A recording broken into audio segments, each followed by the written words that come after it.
Finding a shady spot, understanding English phrases. Hello, everyone. Welcome back to our English learning channel. Today, we're going to explore a fascinating and commonly used phrase in English, find a shady spot. This phrase is not only picturesque but also rich in meaning. So, if you're ready to expand your English vocabulary and understanding, let's dive in.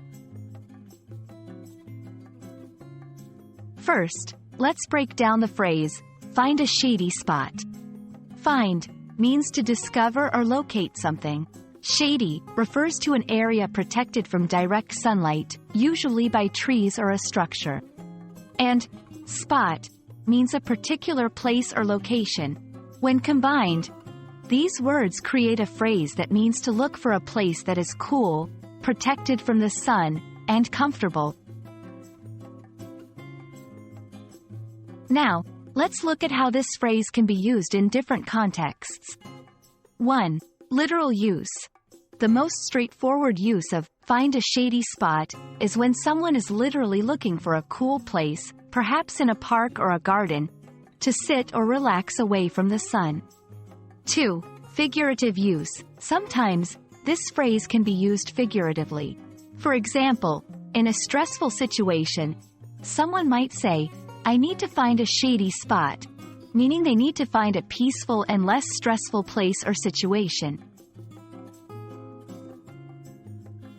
To better understand, here are a few examples in sentences.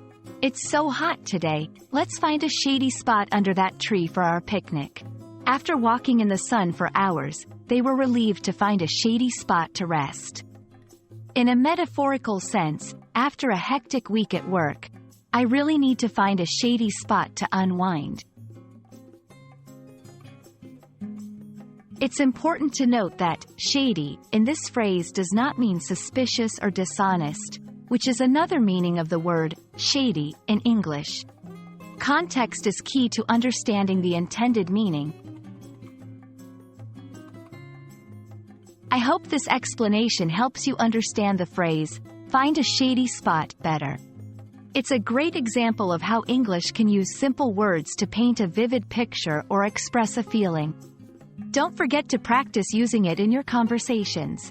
Thanks for watching, and see you in our next video, where we'll continue exploring interesting English phrases and idioms.